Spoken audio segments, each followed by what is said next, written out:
Une production des studios Bass. L'épisode de cette semaine est une présentation du garage Arleco. Arleco, servir au-delà de la réparation. New York veut électrifier les entreprises d'autopartage. GM investit dans Lithium Amérique. Tesla s'implante au Mexique pendant que Volkswagen veut s'implanter au Canada. BMW augmentera la production de véhicules électriques et la Californie exploite un système de stockage formé de vieilles batteries de véhicules électriques. Dans la chronique Par où commencer, on parle des véhicules électriques en hiver. À Y'a pas juste des voitures, on parle des différents modèles de scooters électriques. Et en grande entrevue, Patrick Nadeau nous parle de son voyage au Mexique qu'il a effectué avec une voiture électrique. Souvent, quand je conduisais la voiture, des fois, les gens arrêtaient à la lumière à côté, puis c'est une voiture électrique, là, il me faisait le petit thumbs up. Tout ça et bien plus encore dans l'épisode 143 de Silence on roule.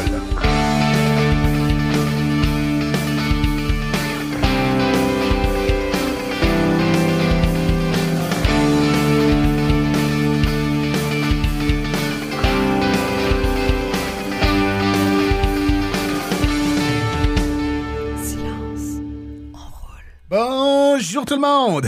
Mon nom est Martin Chabot et c'est avec passion et plaisir que j'anime Silence on roule, le balado dédié 100% aux voitures électriques. Silence on roule est également le fier partenaire de l'Association des véhicules électriques du Québec.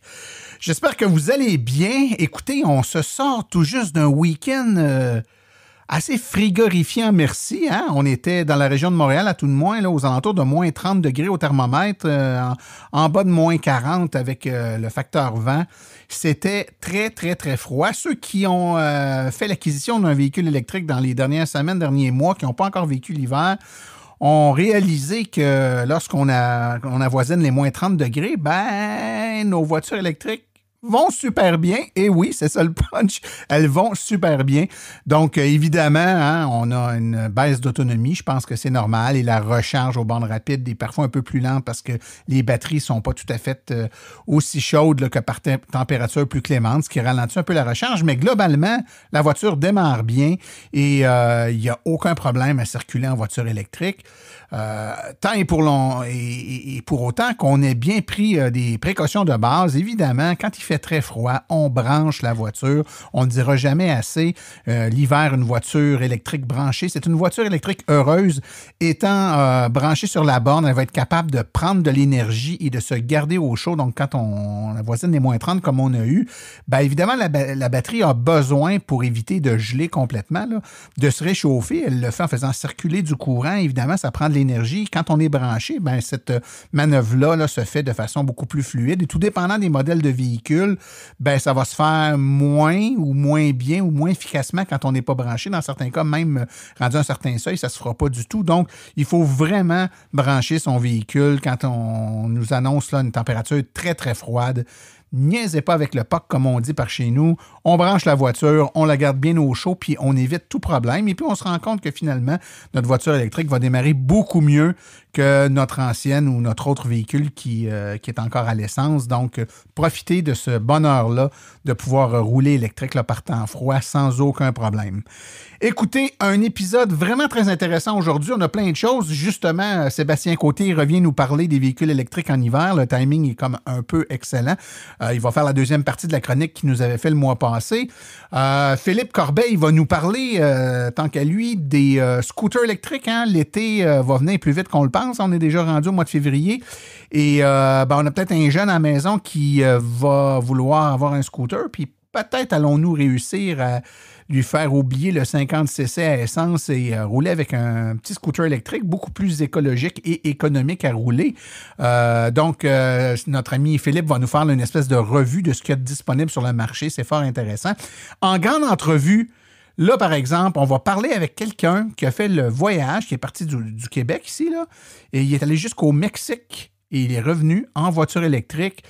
Et oui, là, on est même plus loin. Là, hein? Il y a des gens qui sont allés aux États-Unis, en Floride. Là, on est encore plus au sud, donc il est allé au Mexique.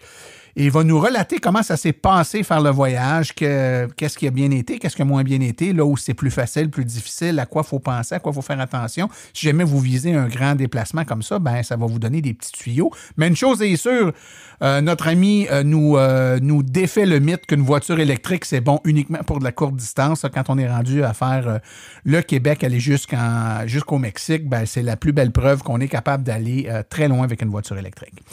Sans plus tarder, je vous propose qu'on aille tout de suite écouter les actualités dans le monde de l'électromobilité. Vous voulez des produits qui permettront d'augmenter la valeur de revente de votre véhicule? Chez Précision PPF Vitres teintées, nous sommes à votre service depuis 2015. Nos maîtres installateurs sont tous certifiés et ont plus de 17 ans d'expérience dans le domaine. Nous offrons un service de qualité inégalé quant à la protection par pierre, les soins nanocéramiques ainsi que les vitres teintées. Notre pellicule par pierre ultra résistante est invisible et conservera l'intégrité de votre véhicule tout en prévenant la rouille et en protégeant la peinture contre les débris de la route. Notre traitement nanocéramique possède un puissant effet hydrofuge et il préserve l'éclat et la brillance de votre peinture pour en faciliter l'entretien. Que ce soit pour votre voiture, votre résidence ou votre commerce, Précision PPF Vitres teintées est là pour vous offrir la multitude d'avantages qu'offre la teinte de vitre. Venez nous rencontrer au 1970 Boulevard des Laurentides à Laval. Appelez-nous au 450-490-4488 ou encore venez visiter notre page Facebook Précision PPF Vitres teintées.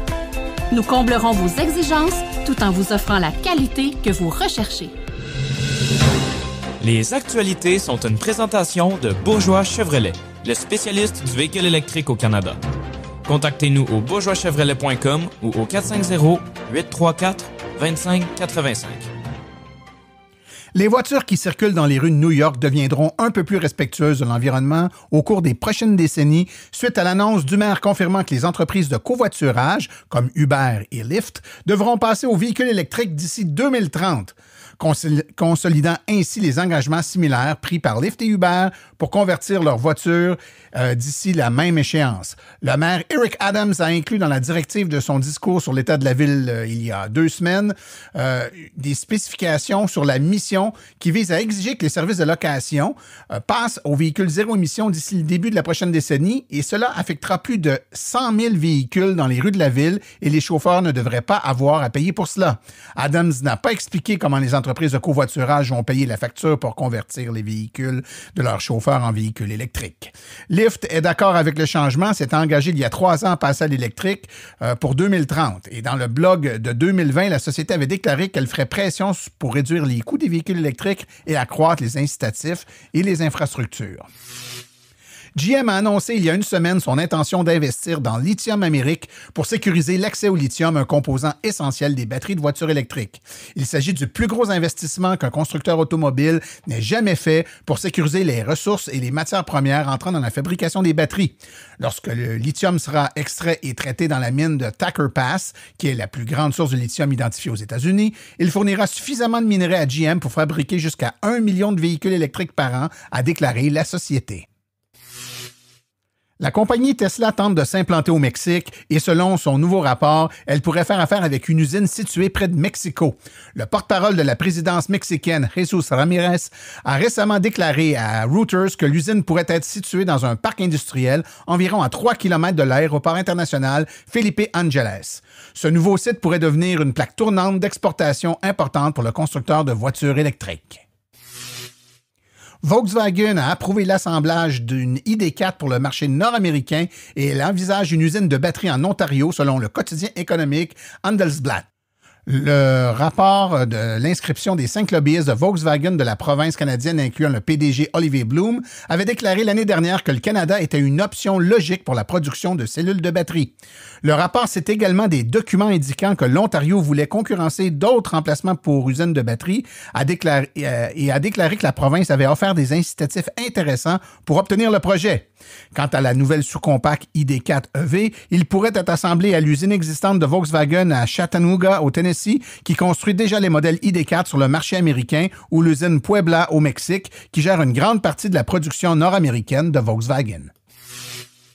Décidément une version des actualités où le Mexique est à l'honneur. Le groupe BMW a annoncé qu'il augmentait la production des véhicules électriques et qu'il serait sur le point d'accélérer la production avec sa prochaine génération de véhicules New Class attendue en 2025. L'objectif de la société est d'atteindre 50% de vente mondiale de véhicules tout électriques d'ici 2030. Pour y parvenir, l'entreprise investit 1,11 milliard canadiens dans l'usine de production mexicaine de San Luis Potosí pour intégrer ses nouveaux modèles entièrement électriques New Class et également fabriquer ses propres batteries haute tension. Cela devrait créer environ 1000 nouveaux emplois. Une installation hybride solaire de stockage composée de 1300 batteries de véhicules électriques en seconde vie est complètement opérationnelle en Californie. Bay2U Storage Solutions, basée à Los Angeles, a développé le système de stockage d'énergie à grande échelle en réutilisant des batteries de véhicules électriques et est propriétaire du système situé à Lancaster, au nord de Los Angeles. Le système s'appelle SEPV Sierra et utilise la technologie brevetée EV Pack Storage, EPS, de Bay2U. Il est composé de 1300 batteries de véhicules électriques en seconde vie, provenant essentiellement de Nissan et de Honda. Aucune des batteries de véhicules électriques utilisées n'a besoin d'être modifiée, ce qui élimine pratiquement les coûts de réutilisation.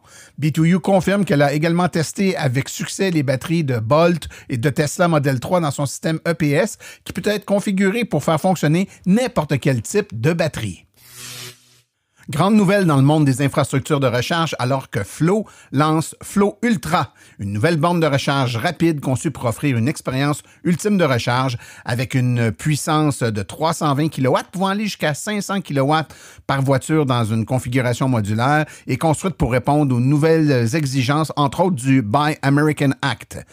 Donc, Flow, qui est un opérateur de recharge connu et qui est originaire d'ici au Québec, a fait une annonce de la Flow Ultra, une borne de recharge qui est conçue pour une livraison maximum d'énergie et de performance à l'épreuve du temps avec une conception intelligente qui permet une expérience de recharge ultime pour les véhicules électriques. On sait que la demande des véhicules électriques dépasse toutes les attentes de l'industrie et devrait maintenant dépasser les 45% des ventes de véhicules utilitaires légers aux États-Unis d'ici 2030. Alors, Flow s'est adapté en faisant en sorte qu'au fur et à mesure où les nouveaux conducteurs de véhicules électriques prennent la route et cherchent des recharges rapides et sécuritaires, accessibles, pratiques, intuitives, fiables, eh bien, ça sera la possibilité pour Flow de proposer la Flow Ultra qui va permettre une expérience ultime. Grâce à une conception simple mais révolutionnaire, la bonne Flow est dotée de 2 ports de recharge puissants et d'un boîtier en aluminium robuste. Elle rechargera la plupart des véhicules électriques de 80 à 80%, dis-je, en 15 minutes jusqu'à 320 kW. Évidemment, la plupart des véhicules pourront accepter l'architecture 800 volts. Évidemment, ça, c'est pas dit, mais ça va de soi. Avec un partage d'énergie dynamique jusqu'à 500 kW, avec plus de bornes de recharge et de véhicules électriques connectés ensemble. Donc, la possibilité d'agréger, de mettre plusieurs bornes interconnectées ensemble.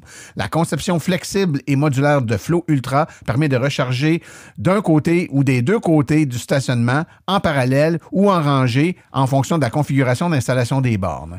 Donc, on peut prévoir voir les nouvelles bornes Flow Ultra arriver sur les différents sites de recharge d'ici 2024.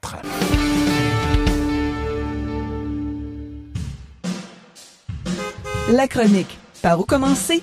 est une gracieuseté de l'Association des véhicules électriques du Québec. Devenir membre est un incontournable pour tout futur ou nouvel électromobiliste. www.aveq.ca.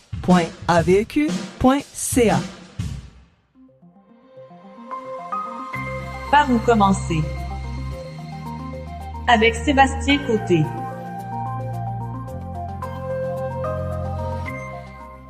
Sébastien Côté, notre spécialiste des sujets pour les futurs ou nouveaux électromobilistes. Bonjour Sébastien. Bonjour Martin. Ça va bien? Oui, ça va très bien. Petite question indiscrète pour toi. Est-ce que tu as commencé à magasiner ton cadeau de Saint-Valentin? Non. Ça serait le temps. Et toi? Tu sais pas? Moi, je vais dire que oui, parce que ma blonde doit écouter. Ah, OK. D'accord.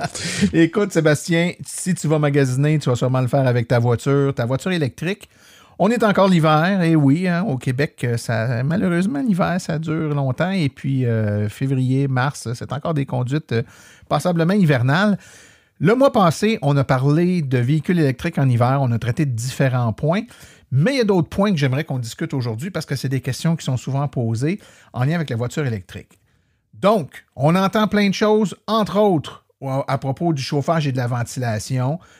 Il y a eu des reportages à la télévision là, il y a quelques mois, ou un an ou à peu près, là, où on nous disait qu'il y avait des modèles de véhicules qui ne chauffaient pas l'hiver et que les gens gelaient là-dedans. Parle-nous donc un peu du chauffage et de la ventilation. Là. Est-ce qu'on va être correct dans une voiture électrique avec notre climat?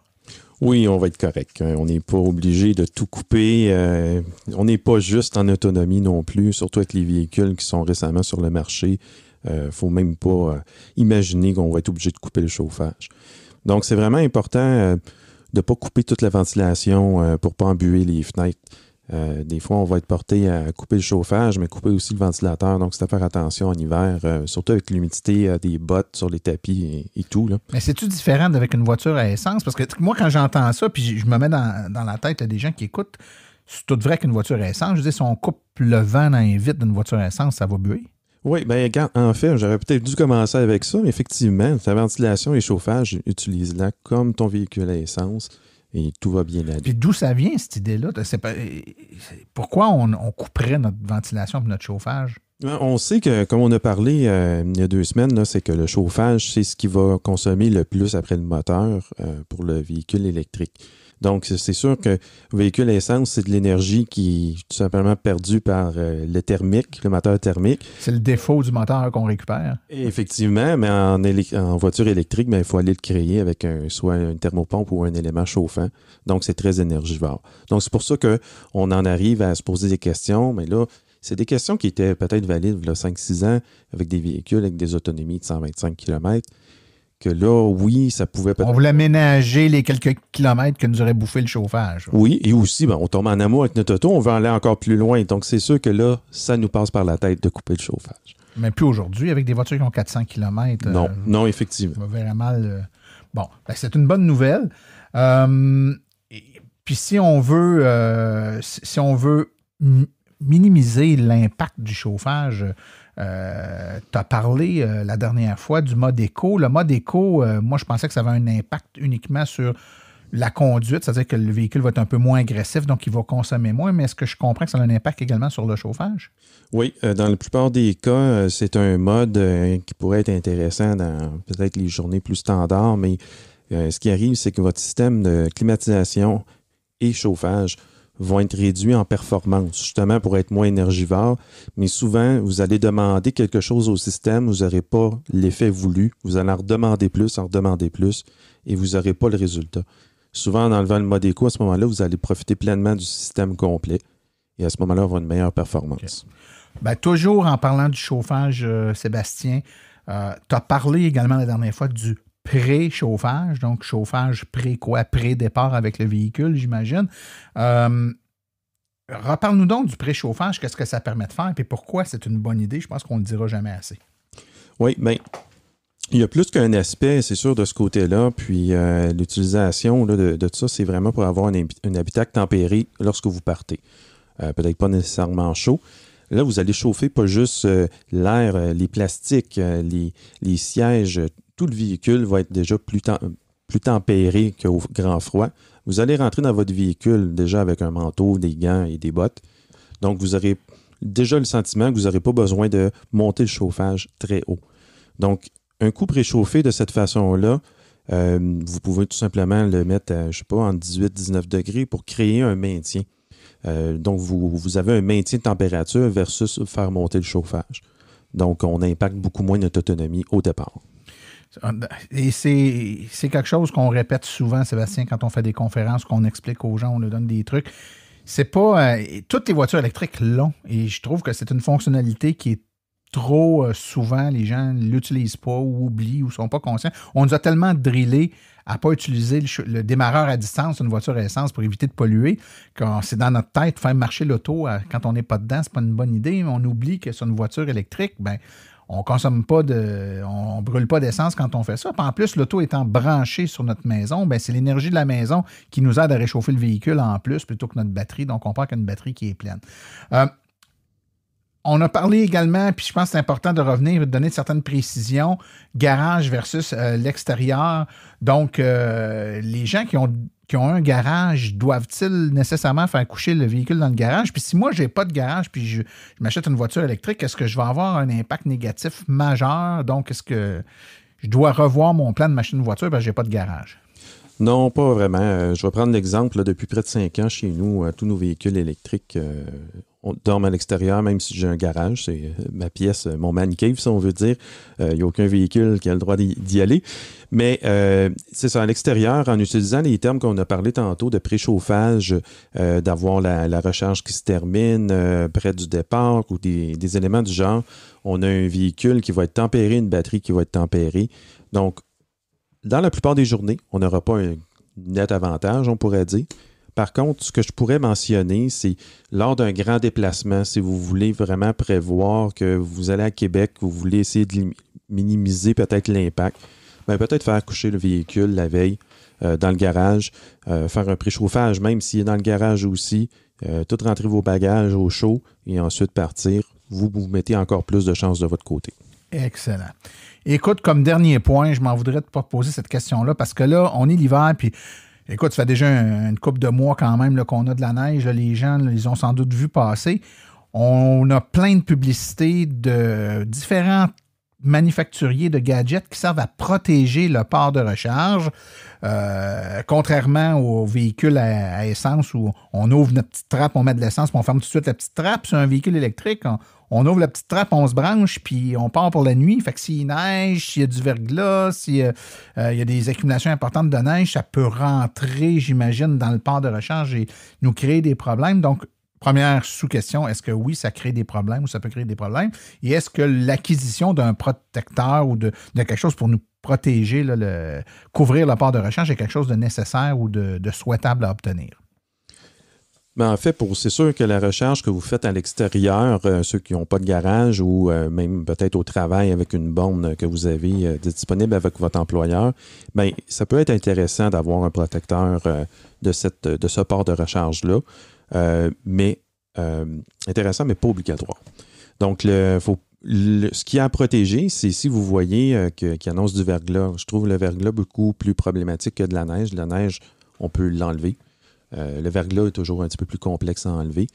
Sachez qu'il n'y aura pas de danger à ça. C'est vraiment plus un inconvénient d'aller s'assurer de bien nettoyer autour, de ne pas avoir de neige qui va rentrer dans le connecteur. S'assurer qu'on n'a pas une neige qui va fondre, qui va créer une glace qui va empêcher justement de bien connecter son pistolet. Donc, c'est ça, l'important, c'est d'empêcher la neige de rentrer vraiment dans le connecteur. Puis, dans ce cas-là, aussi comme produit, il existe beaucoup de bons produits québécois qui sont adaptés à différents véhicules. Il y a différentes marques. Choisissez-les bien en fonction de ce que vous avez vraiment besoin. Mais peut-être que ce n'est pas obligatoire.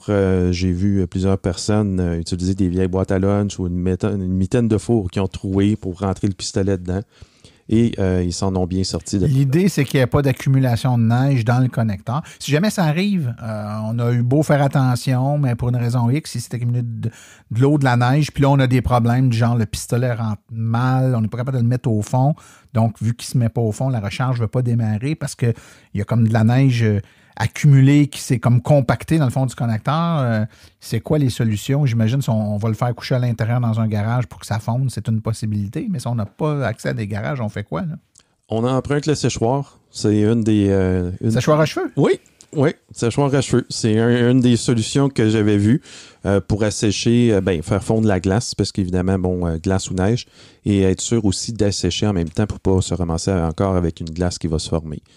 Parce qu'aussitôt que le pistolet ne peut pas rentrer au fond, le contact ne se fera pas, puis la recharge ne pourra pas être démarrée. Bien, ce sont d'excellents et judicieux conseils, mon cher ami Sébastien. Si nos auditeurs ont des questions à poser, veulent avoir des réponses à leurs questions, comment peut-on te rejoindre? À l'adresse courriel sébastien.côté@silenceonroule.com. Je vous rappelle que vous pouvez également en tout temps laisser un message vocal sur notre boîte vocale numérique dont l'adresse est question.silenceonroule.com. Vous allez avoir un petit bouton pour vous mettre en mode enregistrement. Vous dictez verbalement votre message qui va s'enregistrer comme sur une boîte vocale. On pourra le faire jouer en ondes et y répondre. Sur ce, mon cher Sébastien, on se reparle dans quelques semaines. Je te souhaite bonne route sur les routes enneigées et glacées du Québec. Merci beaucoup, Martin. À la prochaine. Bye.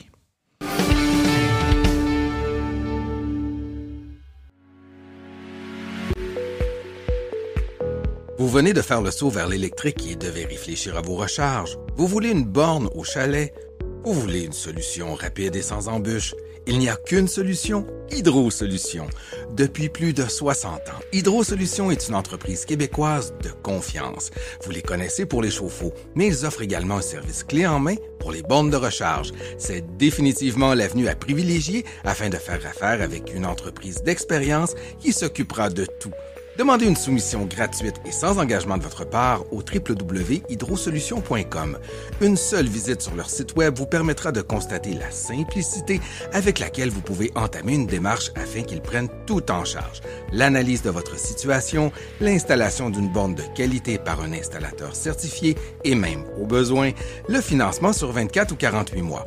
Par la suite, en cas de problème, leur équipe d'experts est là pour vous. Hydro Solutions, leur mission, vous simplifier la vie.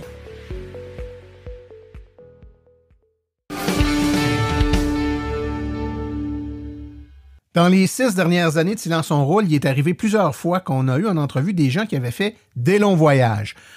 Puis le concept de long voyage, au fil du temps, au fil que l'autonomie puis les capacités des voitures et des réseaux de recharge se sont améliorés, sont devenus de plus en plus grands. Aujourd'hui, j'ai avec moi Patrick Nadeau, qui est propriétaire de Nadeau Photosolutions. Également, Patrick est créateur d'expériences immersives. Mais c'est pas pour ça qu'on l'a ici aujourd'hui. On l'a ici parce qu'il a fait un voyage tout à fait particulier. Donc, il est allé faire un bel aller-retour jusqu'au Mexique. Toute une ride, ça, Patrick? Oui, en effet, ça a été un aller-retour de 15 700 kilomètres. Je suis parti pendant 3 mois et demi de temps. Et puis, j'ai fait un détour vers l'Ouest américain. Puis, je me suis rendu jusqu'à Puerto Vallarta sur la côte ouest du Mexique. Wow! Puis, tu partais de quelle... Tu n'es pas obligé de nous dire la ville précise, mais quelle région du Québec tu partais? Chaudière-Appalaches, en fait, d'Israélie. Pour ceux qui connaissent moi, c'est près de Thetford Mines. OK. Donc, tu es à la jonction de Chaudière-Appalaches, pas trop loin de l'Estrie non plus, hein, c'est ça? Exactement. On est pratiquement un village à côté de la frontière de l'Estrie. Excellent. Bon, ben écoute, j'ai plusieurs questions à te poser, puis je vais essayer de structurer mes idées un peu. Premièrement, avec quel véhicule tu as fait ça? J'ai fait ça avec la Ioniq 5 l'année 2022, la Long Range, celle qui a la plus grosse batterie, traction arrière. OK. Et est-ce que la Ioniq 5 est ton premier véhicule électrique? Oui, c'est mon premier véhicule électrique. Avant ça, j'avais 2 F-150. On parle pas de la même grosseur et de la même consommation. Et je m'intéressais depuis quelques années aux véhicules électriques. Puis quand j'ai vu ce modèle-là qui est sorti, ben, j'ai sauté sur l'occasion parce que j'hésitais avant ça. Faut dire que j'ai 3 enfants. Puis je trouvais déjà que les véhicules étaient un peu trop limites côté espace à mon goût. Puis quand j'ai vu ce modèle-là, ben, ça convenait parfaitement. Ouais. Ben écoute, puis je trouve intéressant parce que là, tu nous dis c'est ton premier Ioniq 2022. Tu n'as quand même pas 5, 6, 7, 8 ans, 10 ans d'expérience en véhicule électrique. Donc, tu l'as fait avec une expérience de quoi? D'1 an ou à peu près, là, je te dis? Non, même pas. Je l'ai reçu à la fin avril et puis de l'expérience de quelques mois seulement. Wow! OK, t'es un brave. C'est ce qu'on appelle un brave. Hey, dis-nous, ça vient d'où l'idée de faire ce voyage-là, donc de partir de ton coin de pays et d'aller virer jusqu'au Mexique? L'objectif, c'est d'aller au Mexique ou t'es parti sur un road trip qui a abouti là-bas? Ben, en fait, c'est un mélange de deux choses. Le Mexique, je l'ai déjà fait juste avant la COVID avec mon camion. Et je connaissais la route un peu, il faut dire, mais jamais en véhicule électrique. Et le pourquoi je suis parti faire cette route-là, c'est que je travaille présentement sur un projet où je crée des expériences immersives pour apporter la réalité virtuelle auprès des personnes âgées dans les écoles pour les personnes à mobilité réduite. Et je voulais aller filmer l'Ouest américain, plus précisément l'Utah, où je suis allé filmer 4 parcs nationaux en Utah et en Arizona. Je suis allé filmer Parc national Arches, Bryce Canyon, Zion, puis du côté de l'Arizona, j'ai fait le Grand Canyon. Donc, l'idée, c'était vraiment d'aller là pendant plusieurs semaines, aller filmer, puis après descendre vers Puerto Vallarta, où ma famille allait me rejoindre. Puis j'avais d'autres tournages à faire dans ce coin-là également. Donc, en fait, c'est de joindre l'utile à l'agréable à tout ça. Puis j'aurais pu le refaire en camion, sachant que j'aurais eu beaucoup d'espace, tout amener mon matériel. Mais j'avais ce petit goût-là de partir à l'aventure en voiture électrique. Puis, ou du même coup, ben, peut-être avoir un peu moins d'impact, avoir un meilleur impact écologique, si on veut, et, Bien sûr. et monétaire, du coup, également. Écoute, il me vient plein d'idées, mais je vais t'en poser quelques-unes. La première, est-ce que je comprends que ta famille est venue te rejoindre, donc tu étais seul dans la voiture électrique, c'est ça? Oui, j'étais seul, mais bien accompagné de pas mal de bagages. J'étais seul, mais j'avais apporté avec moi tout mon matériel de camping, puis mon équipement de tournage. Puis je partais pas pour une fin de semaine non plus, donc j'avais quand même beaucoup de stock là. Faut dire que la voiture en arrière, ben, les sièges étaient rabattus, c'était plein. Puis même le siège en avant, là, il y avait du matériel aussi. Donc la voiture était bien chargée également, là. C'est sûr que la première chose qui nous vient en tête, c'est beaucoup de gens hésitent d'aller ne serait-ce qu'en Ontario, aux États-Unis, parce qu'ils disent on ne connaît pas les bornes, on ne connaît pas les... Là, tu es au Mexique. Là. Intuitivement, tu me le demandes. Je suis déjà allé au Mexique, là, mais pas en auto électrique, puis il y a déjà quelques années. J'ai comme pas l'impression que c'est le paradis de la borne de recharge. Là. Est-ce que tu as fait des recherches préalables sur comment tu as fait pour être certain que, rendu là-bas, tu serais capable de te charger correctement? En effet, hein, c'est pas le paradis des bornes. En fait, pour ce qui est des États-Unis, c'est assez simple. J'ai utilisé ABRP. Et puis, j'ai comme tracé ma ligne, j'ai tracé mon itinéraire jusqu'à traverser la frontière. Fait que d'un coup d'œil rapide, j'étais capable de voir que c'était possible. Parce que ABRP me disait qu'il n'y avait pas vraiment de trous. Puis s'il y en avait, ben, c'est parce que là, je sais qu'ils ont fait des mises à jour qui se sont améliorées, mais l'application est un petit peu, comment je dirais ça? Un peu trop protectionniste, si on veut. Ouais. Donc, et puis, je voyais, quand il y avait des trous, je me doutais fortement que la voiture était capable de le faire parce que avec sa bonne autonomie. Et pour ce qui est du Mexique, par contre, ABRP ne couvrait pas ce territoire-là. Donc, je me suis reviré vers l'application PlugShare et j'ai vu qu'il y avait des bornes pratiquement, c'est que des bornes de level 2. Des bornes rapides, il y en a quelques-unes, mais il était plus au sud, il n'était pas sur mon itinéraire. Donc, j'ai vu qu'il y avait des bornes de level 2 dans les hôtels, dans quelques hôtels et quelques concessionnaires automobiles. Et je me suis mis à faire des calculs un petit peu à quel point c'est possible. Puis, il fallait aussi que je me surveille parce que des fois, sur PlugShare, ben, on a des commentaires, mais les commentaires datent d'il y a 6 mois. Puis on est au Mexique, même 6 mois ici en Amérique du Nord, États-Unis, Canada, 6 mois, c'est long. Quand il peut se passer bien des choses, peut-être que la bombe ne fonctionne plus. Donc, à chaque fois que je calculais un peu mon itinéraire, je m'assurais d'avoir au moins une autre borne sur laquelle je pouvais me replier. Donc, et puisqu'on ne peut pas conduire de nuit, bien, souvent, je rechargeais la nuit là, dans les hôtels. Tu dis on ne peut pas conduire de nuit parce que c'est pas recommandé de conduire de nuit au Mexique pour question de sécurité? Ben, une question de sécurité, en effet, c'est que sur les routes, il va y avoir toutes sortes de choses. Hein. Il peut y avoir des gens en vélo. C'est pas éclairé, ben, comme beaucoup de nos autoroutes ne le sont pas non plus, mais il peut surgir toutes sortes de choses, d'animaux, de gens. Mais les autoroutes sont vraiment belles. Les autoroutes du Mexique n'ont rien à envier à celles des États-Unis ou même du Canada. C'est quand on sort des autoroutes, par contre, que là, c'est plus à risque parce que. Et il faut prendre ça en considération aussi que quand on voyage de nuit, il va falloir sortir de l'autoroute à un moment donné, aller à l'hôtel. Fait que c'est ces petites rues-là aussi qu'on va prendre qui sont plus à risque. Donc, c'est vraiment pas recommandé de rouler de nuit. Donc, je m'arrêtais, moi, autour de, je dirais, mes journées n'étaient pas tellement longues parce que je ne pouvais pas faire beaucoup plus que 450 km dans ma journée, entre 400 et 450. Le temps de passer une charge de voiture. Et étant donné que c'est une borne de level 2, je n'avais pas assez de temps pour recharger. Oui, puis c'est une grosse batterie, hein, c'est longtemps. Puis j'imagine que c'est pas des bornes de 11 kW nécessairement sur lesquelles tu tombais, c'était des 6 kW ou quelque chose du genre. Hein? Oui, exact. C'est l'équivalent de la majorité de ce qu'on peut avoir là, ici, 6-7 kWh. Ça fait que c'est majoritairement ça qu'on avait. Là, ouais. À l'hôtel, je comprends. Donc, tu te branches, tu vas te coucher, puis le lendemain matin, ben, tu repars avec ta voiture. Mais est-ce que tu as eu arrêté ailleurs qu'à l'hôtel? Tu parlais de concessionnaire. Tu peux quand même pas rester 8 heures de temps dans ton auto chez le concessionnaire? Non, exactement. C'est pour ça que j'étais un peu limité dans ma journée. Mais je suis allé cogner à des portes de concessionnaires, puis ils ont toujours permis de recharger. Mais en fait, c'est arrivé que 2 fois. Euh, et puis quand j'ai rechargé, à chaque fois, finalement, j'en aurais pas eu besoin. Mais ça me tentait pas d'arriver avec 2% de batterie non plus. Donc, j'arrêtais, je rechargeais en 2 heures, puis je reprenais la route, juste pour aller chercher le peu qui me manquait pour continuer ma route, là. Donc, c'est les autres endroits où j'ai eu à me brancher. Et une fois rendu à destination, à Porto Vallarta, j'avais loué un condo. Je me suis branché sur le 110 avec une corde d'extension.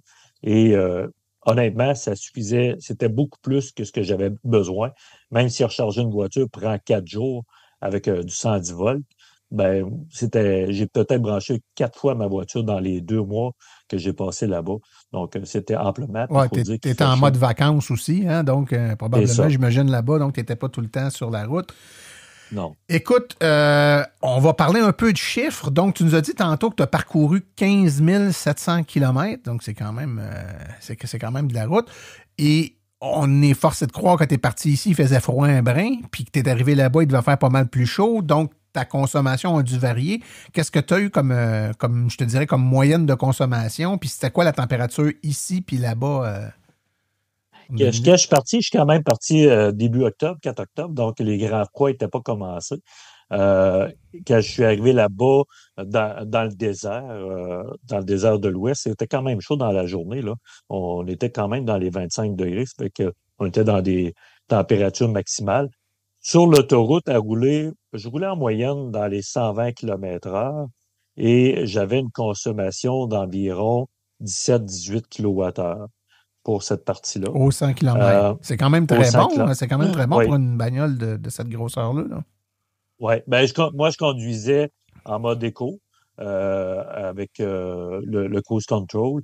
Et une des choses que j'adore de cette voiture-là, ben, c'est sûr qu'on a la vitesse qui s'adapte avec les véhicules qui sont devant nous et le fait qu'on peut suivre les lignes. C'est vraiment, on ajoute une couche de sécurité supplémentaire avec tous les sensors qui sont autour de la voiture, là. Ça, vraiment, c'est quelque chose que j'ai fortement apprécié durant le voyage, hein. Et donc, la consommation, c'était beaucoup de la grande route, évidemment. Ça tournait en dessous, dans les 17-18 kWh.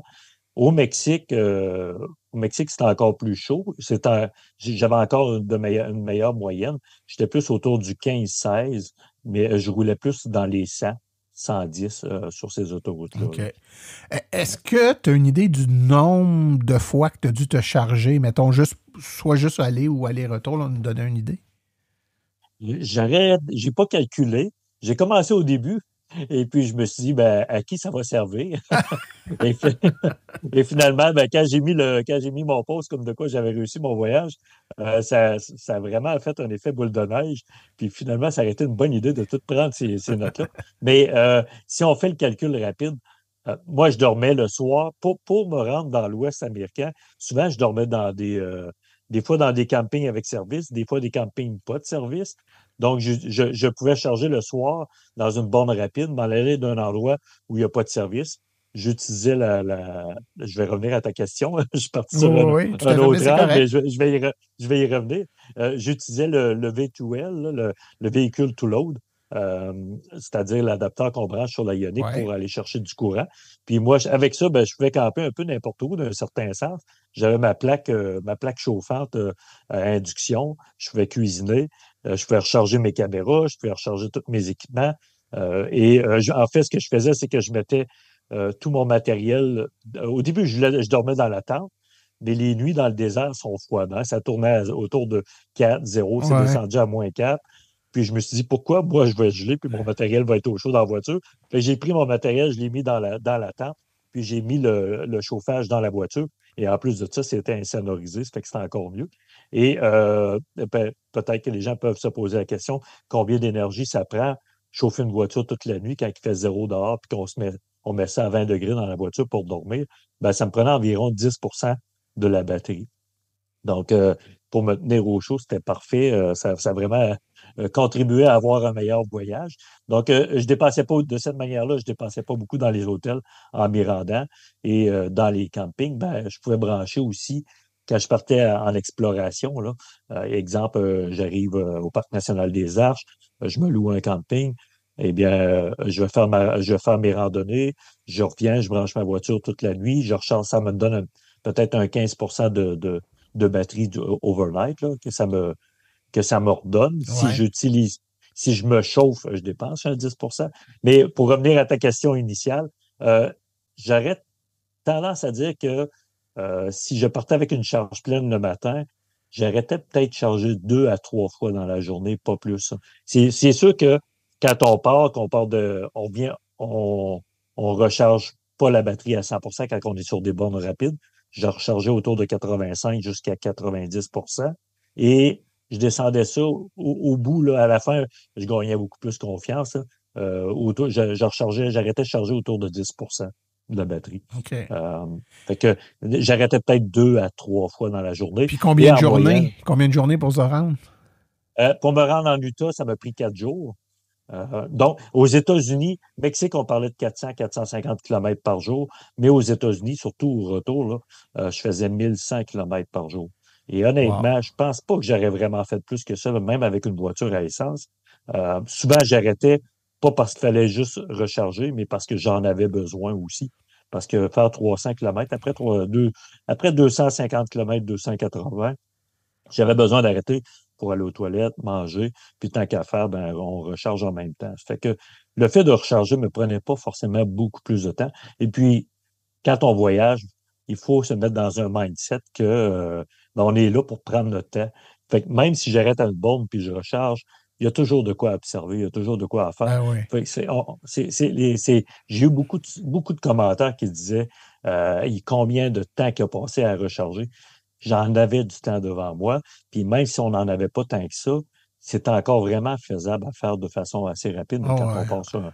Ben avec les autonomies des véhicules tels qu'on les a, on peut facilement faire arriver les recharges avec les repas, comme tu disais tantôt, ce qui fait que finalement, t'es pas tout le temps en train d'attendre après le véhicule. Le véhicule se recharge pendant que toi, tu fais d'autres choses. Ça rallonge pas nécessairement, ça ajoute pas nécessairement à la longueur du voyage. Écoute, Patrick, il y a une question, je peux pas ne pas te la poser. Ça t'a coûté combien de recharge faire ce voyage-là? En recharge rapide, ça m'a coûté 630 $. Donc, 630 pour 15 700 km, c'est vraiment pas beaucoup. Wow, OK. Ouais. 630 $. Puis tu dis en charge rapide, puis les charges niveau 2, c'était des recharges payantes ou des recharges gratuites la plupart du temps, j'imagine? C'était que des recharges gratuites. Ben, quand on prend l'hôtel, les gens vont dire « Ouais, mais tu as pris l'hôtel. » Mais au Mexique, tu n'as pas le choix de prendre l'hôtel pour dormir. Il n'y a pas de camping de 1. De 2, quand tu voyages avec ta voiture et qu'il y a du matériel, tu veux que ta voiture soit en sécurité la nuit. Donc, tu vas dans des hôtels où il y a de la surveillance dans les stationnements. Puis, tant qu'à choisir un hôtel, j'allais dans des hôtels qui avaient des recharges. Et j'ai trouvé que les City Express au Mexique et les Fiesta Inn, c'est un réseau d'hôtels là, ils ont des bornes, plusieurs ont des bornes de recharge. C'est grâce à ces hôtels-là, finalement, que j'ai été capable de faire l'itinéraire. Donc, et les hôtels me coûtaient entre 75 $ la nuit et je dirais jusqu'à 110 $. C'était quand même des beaux hôtels. Ouais. Puis pour aux États-Unis, tu n'as pas pris beaucoup d'hôtels. J'ai cru comprendre que tu es allé surtout en camping. Ouais, j'ai pris des hôtels au retour parce que, bon, c'était rendu froid. Je suis revenu autour du 20 janvier. Là. Donc, j'avais pas le choix de prendre des hôtels. J'aurais pu faire du camping dans le sud, là, mais tout était pacté, puis j'avais qu'un objectif, c'était de revenir. Donc, je roulais plus tard le soir. Et, c'est ça. Donc, je prenais des hôtels, mais je dépensais peut-être autour de 110, 120 $ Puis par tu utilisais quoi pour trouver des hôtels qui avaient des bornes de recharge? Un PlugShare. PlugShare, c'était vraiment j'ai pas eu beaucoup d'hôtels au retour où il y en a eu quelques-uns. Pour dire, j'ai pas fait tant d'hôtels que ça non plus. Là. Je dirais la moitié avait des bornes, l'autre moitié, j'avais juste chargé une borne rapide le matin même ou le soir avant d'aller à l'hôtel. Là. Donc, et les charges aux États-Unis, c'est faut dire que c'est plus dispendieux. Avec Electrify America, on est plus autour du 30 $ US de la charge. Et je peux comprendre un petit peu pourquoi ça tarde le véhicule automobile électrique à prendre place, surtout dans l'Ouest américain, quand on parle que l'essence est à $1 canadien environ du litre. et qu'on est à 30 US pour la recharge, il y a moins d'avantages, je le comprends. Mais faut pas oublier non plus que 90% du temps, les gens rechargent à la maison. C'est sûr, c'est là que le gros avantage est aussi. Tout à fait. Écoute, le temps file, Patrick, puis on aurait tellement de choses à dire là-dessus. Il a dû t'arriver quand même certaines anecdotes pendant ce voyage-là. Y a-tu des anecdotes racontables que tu peux nous dire? J'aimerais ça vous dire que j'ai passé proche de la mort. Ça ferait des belles choses à raconter. Mais honnêtement, et je sais qu'une des craintes que les gens ont, c'est la côté sécurité pour aller au Mexique. Mais j'ai passé plus de 2 ans au Mexique. J'ai jamais eu de problème avec les gens. Les gens sont vraiment accueillants. J'ai la chance de parler l'espagnol aussi. Donc, ça, c'est vraiment facilitateur. Félicitateur. Oui, merci. C'était pas facile à dire comme mot. Ah, dis-le en espagnol, ça. C'est ça. Mais je dirais, il n'y a pas de aucune de mes aventures mécaniques. La seule fois où j'ai eu un peu plus peur, c'est entre 2 recharges. J'ai dû faire 460 km quand on sait que l'autonomie du véhicule est de 480 environ kilomètres. Et je comptais sur une des bornes. En fait, j'étais au milieu du désert du Mexique et j'avais vu 2 bornes de level 2 sur la route. La première était une de Tesla. J'avais un adapteur. Quand je suis arrivé là-bas, j'ai pas été capable de faire fonctionner mon adapteur. Après ça, j'avais un concessionnaire automobile. Quand je me suis rendu au concessionnaire automobile, j'ai allumé à la dernière minute. On est dimanche. Fait que le concessionnaire était fermé. Il y avait un gardien de sécurité. Il a essayé de me donner accès à la borne. Il n'a pas été capable. Et là, je me suis dit, je devrais être capable d'y arriver.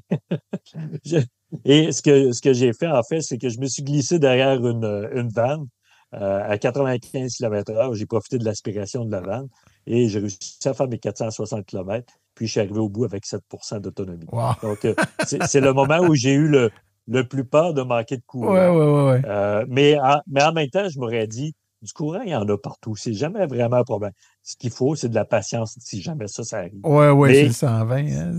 Mais tu sais, j'aurais pu à la limite vivre ça avec l'essence à certains moments donnés aussi. Mais c'est toute une question il faut juste calculer un peu. C'est pas sorcier, c'est vraiment pas sorcier. Dis-moi, Patrick, les voitures électriques sont sûrement pas aussi populaires au Mexique qu'elles ne le sont par ici. Est-ce que ton véhicule faisait jaser? T'es-tu fait poser des questions? Est-ce que l'électrification est quelque chose qui intrigue les Mexicains? Oui, oui. Puis souvent, quand je conduisais la voiture, des fois, les gens arrêtaient à la lumière à côté, puis et c'est une voiture électrique, là, il me faisait le petit thumbs up. Puis un petit fait cocasse aussi. Quand je suis arrivé à Puerto Vallarta, pas loin de mon condo, j'ai arrêté à acheter un melon au bord de la route. Puis vu que j'avais posté ça sur le groupe de Puerto Vallarta de Québécois, en tout cas, il y a un Mexicain qui m'a reconnu. Il dit « J'ai vu ton post sur Facebook. » Puis il s'est même posé des questions. Les chauffeurs de taxi aussi, j'ai eu des questions d'eux. Fait que la voiture fait jaser.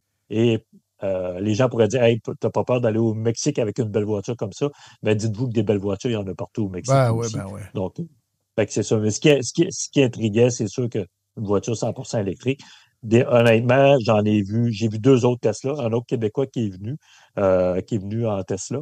Et d'ailleurs, ceux qui ont des voitures Tesla, c'est beaucoup plus simple parce qu'il y a des chargeurs rapides tout le long de la route. Tesla l'a compris. Ils ont compris qu'il y avait des snowbirds qui devaient descendre jusque là-bas.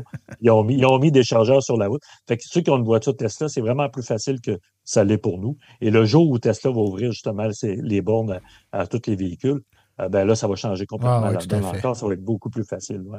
On a-tu oublié quelque chose d'important, Patrick, que tu voulais parler? Sûrement, mais que je raccroche. Tu vas y penser. Je vais y penser. Mais honnêtement, c'est juste une question de planification. C'est sûr que les gens qui ne parlent pas espagnol, ça rajoute un défi supplémentaire. Mais c'est pas quelque chose d'impossible. Il y a des gens qui l'ont fait avant moi. Il y a des gens qui vont le faire encore. Et puis, il faut s'accorder du temps. Il ne faut pas être pressé pour faire ce genre d'aventure-là. Fait que prenez le temps, admirez autour, puis ça, c'est le véhicule électrique. Tu l'avais le temps, fait que c'est parfait. Ouais. Je te laisse avec cette question-là. Si tu as à y retourner, tu le refais-tu en électrique ou tu... Oui, je le refais en électrique. En électrique? Oui. Ben écoute. Même si. Moi, j'ai envie de dire même. Oui, vas-y. Moi, je pourrais t'inciter à aller dans un autre pays, comme ça, on pourrait se reparler. Puis, mettons que tu vas, je sais pas, au Nicaragua ou peu importe, puis on se reparle après. Oui. C'est bien parfait. Écoute, je ne serais même pas fermé à l'idée d'aller jusque dans ces coins-là. Ben, écoute, au Mexique, t'as un beau bout de capable de continuer. Excellent. Ben, écoute, Patrick Nadeau, propriétaire de Nadeau Photo Solutions et créateur d'expériences immersives, un gros merci pour ta disponibilité. Puis, félicitations. Je pense que ce que tu as fait, au-delà que c'était le fun pour toi, je pense que tu l'as compris quand tu es revenu. C'est ce genre de truc-là qui fait comme une traînée de poudre après ça, puis ça envoie comme des messages positifs dans les médias. Les gens voient que c'est faisable, c'est pas une citadine qui nous sert juste à faire 30 km par jour. La voiture électrique, elle est là et c'est utilisable partout en Amérique du Nord, puis tu l'as démontré, puis ça a eu une exposure qui a vraiment été bénéfique. Donc, merci beaucoup pour ce beau partage d'expérience. Merci à toi de m'avoir invité. Ça fait plaisir, merci.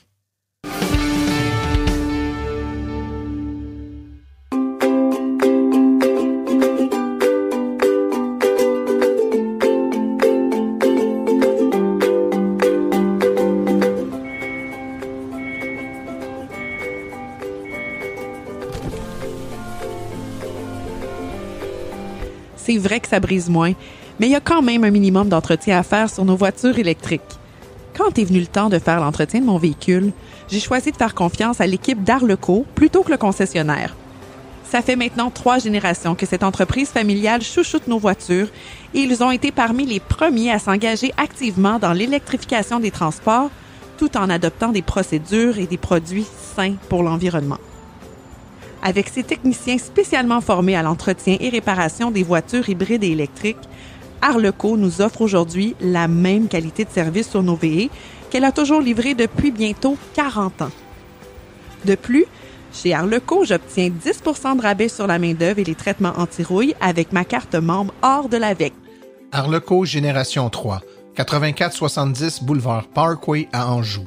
514-352-1446 ou arleco.ca. Arleco, servir au-delà de la réparation.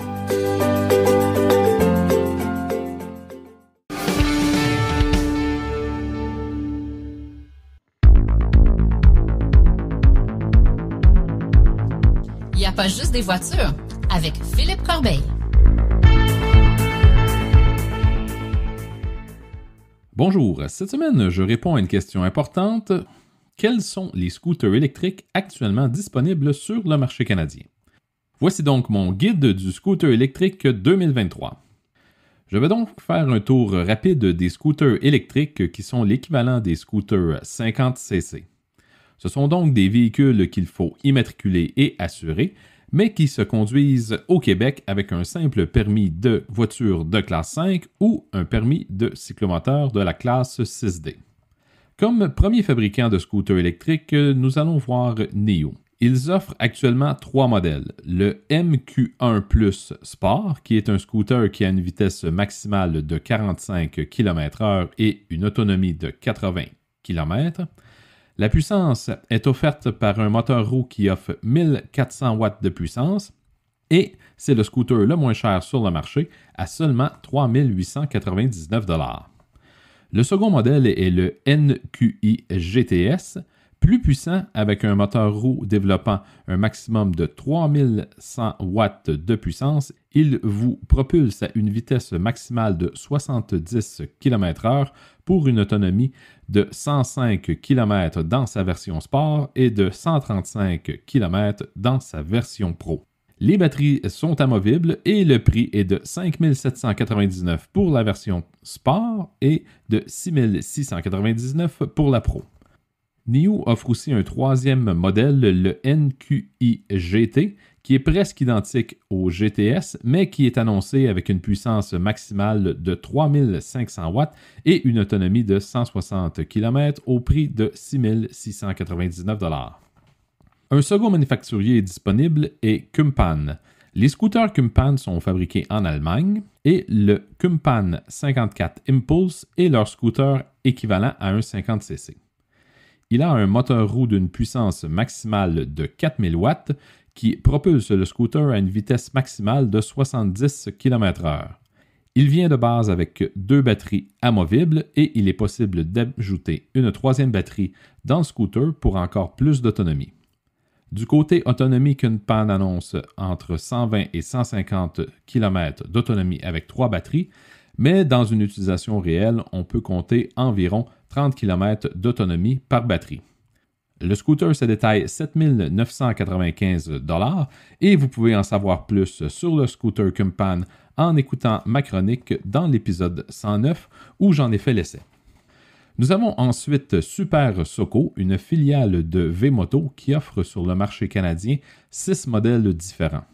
Le CPX est vraiment visuellement un scooter, contrairement à l'ensemble des autres modèles qui sont des motos. Le CPX est propulsé par un moteur roue d'une puissance maximale de 4800 watts et offre une autonomie maximale de 90 km par batterie. Le scooter est vendu avec une seule batterie, mais il est possible d'en ajouter une deuxième en option pour doubler son autonomie à 180 km. Le CPX se détaille 7 200 $ et si on le commande avec une deuxième batterie, le prix monte à 8 900 $. Les 5 autres modèles offerts par Super Soco sont similaires en style car ils ont le visuel d'une moto. Les différentes déclinaisons sont ressemblantes, mais elles ont tous une particularité stylistique propre à chacune. Nous avons donc la TSX, la TC, la TC Street Hunter, la TC Wanderer et la TC Max.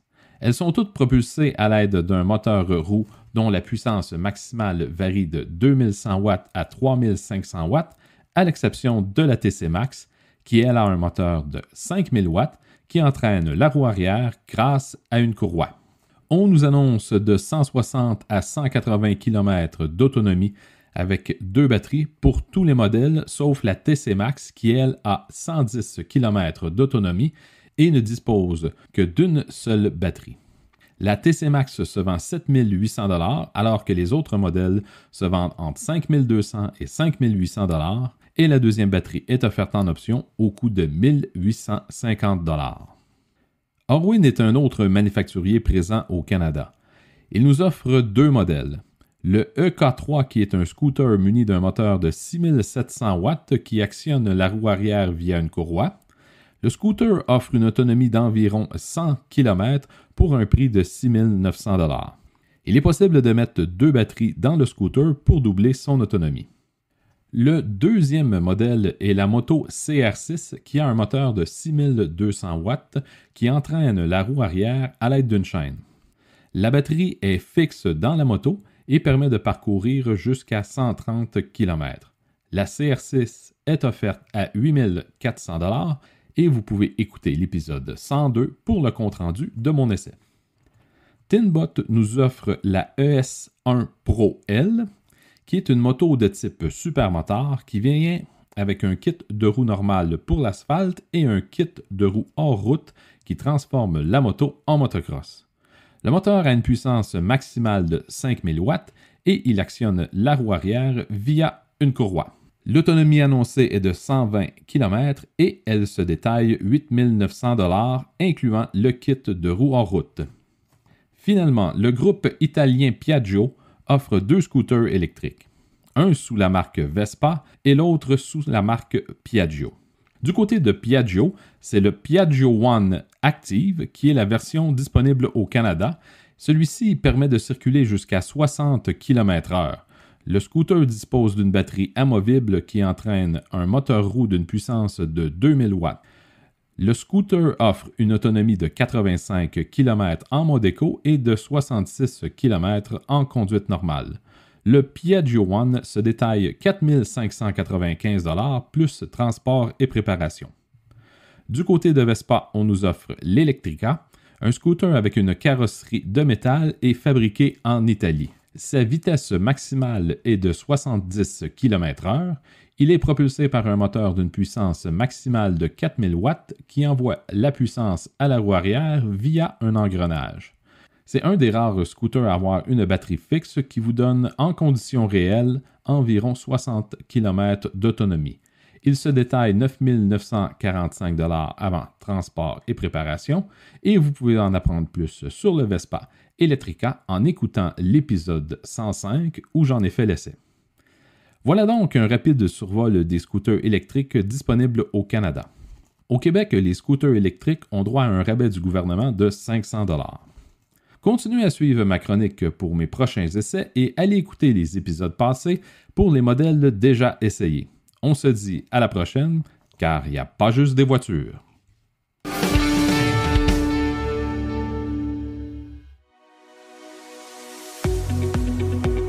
Avec le coût du carburant qui explose et l'enjeu climatique à nos portes, c'est le moment de se tourner vers des solutions durables. Chez Cubex Équipement, nous accompagnons les municipalités et les entreprises à faire ce virage vert en offrant des options 100% électriques.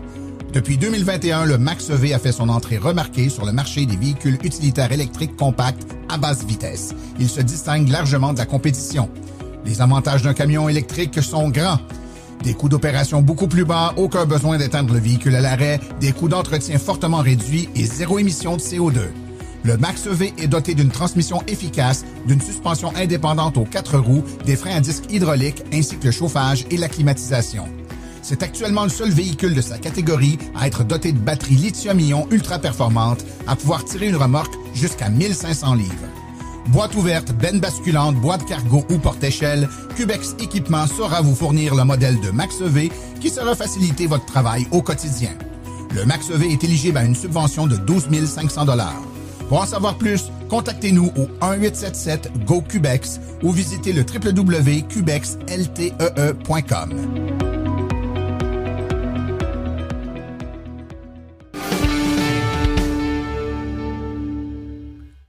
Voici les événements à venir dans les prochaines semaines dans le monde de l'électromobilité. Le 15 février à 18h30, une conférence à l'Association des personnes vivant avec une surdité de Laval. C'est au 387 boulevard des Prairies.